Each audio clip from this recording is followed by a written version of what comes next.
ধন্যবাদ এবং অভিনন্দন। তার কারণ বৃষ্টি মুখর দিন, প্রচুর বৃষ্টি। আজকে বহরমপুরেও একটা বড় কর্মসূচি ছিল যুব তৃণমূল কংগ্রেসের ব্যানারে। আমাদের নওদা থেকে আমরা দুটো বাস আমাদের যুব তরুণদেরকে পাঠিয়েছি, কিন্তু সেই প্রোগ্রামও বেশি লোক নিয়ে প্রোগ্রাম একদিকে করাটা উচিত, তার কারণ অনেক বেশি লোকের সমাগম। অত বড় বড় অডিটোরিয়াম আমরা কোথায় পাবো? আর তৃণমূল কংগ্রেসের সভা মানেই সার্বিক সাধারণ মানুষ, তার উপচে পড়া ভিড়। মুর্শিদাবাদের 3 জন এমপি এবং 20 জন বিধায়ক, সাথে সমস্ত গণতান্ত্রিক প্রতিষ্ঠানগুলি, পঞ্চায়েত স্তরীয়, জেলা পরিষদ থেকে পঞ্চায়েত সমিতি, পঞ্চায়েত। কাজেই আর নতুন করে কাউকে তো গল্প করার কিছু নেই যে তৃণমূল কংগ্রেস মুর্শিদাবাদকে এতটাই দিয়েছে এবং মুর্শিদাবাদও তৃণমূল কংগ্রেসকে এতটাই গ্রহণ করেছে যে আমরা আনন্দিত এবং আমরা নিশ্চিতভাবে আহ্লাদিত।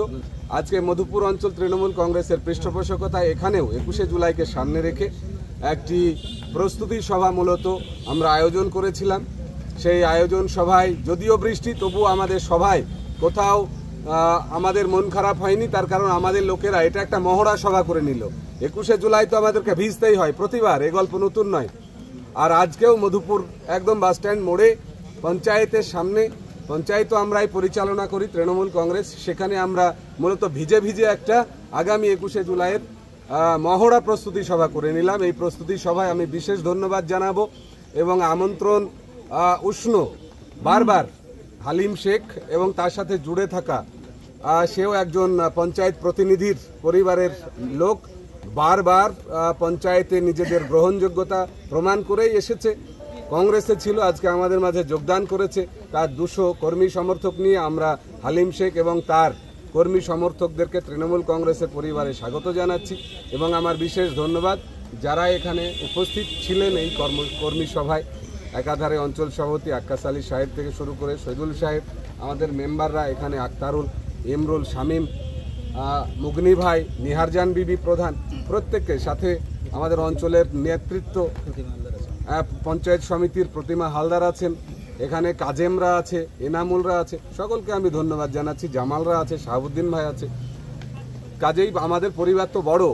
মধুপুর জিপির 6টা মেম্বার, সেখানে বলাই যায় যে আমরা 6 জনকে নিয়েই সংসার করি। 30-এর পঞ্চায়েত, আমরা 28 জন মেম্বার নিয়ে পঞ্চায়েত পরিচালনা করি। কাজেই সকলকে বলবো, আসুন প্রত্যেকে রাজনৈতিক সজাগ সচেতন মানুষ, মানুষের পাশে দাঁড়ান। যাদের কাছে কিছু নেই, শুধু মিথ্যা প্রতিশ্রুতি আর আলগা কথা নিয়ে আবার আপনাদের কাছে যাবে। 26টাকে চূড়ান্তভাবে তৃণমূল কংগ্রেসের হাতে তুলে দিতে হবে। বিজেপি, এখানকার কংগ্রেস বা অন্যান্যদের কথা বলবো না, তার কারণ তারা তাদের জমি ফেরাতে অসমর্থ, বিধানসভায় তারা শূন্য হয়ে আছে, খাতা খোলেনি। বিজেপি আমাদের কাছে একটা চ্যালেঞ্জ হয়ে দাঁড়ানোর চেষ্টা করছে। সেই চ্যালেঞ্জ, বিভাজন, হিংস্রতা, উন্মত্ততা, তাকে পরাভূত করে এগোতে হবে এবং নিরঙ্কুশভাবে 350 আসন দিয়ে মমতা ব্যানার্জিকে শক্তিশালী করতে হবে। এই শপথ নওদা ব্লকের মানুষ অন্ততপক্ষে প্রচারে শুধু নয়, বাস্তবায়নেও মঞ্চে থাকবে, ময়দানে থাকবে। সকলকে সাথে নিয়ে নওদা ব্লক লড়ে যাবে, গড়ে যাবে, মানুষের সাথে থাকবে। জয় হিন্দ, জয় বাংলা, জয় নেত্রী।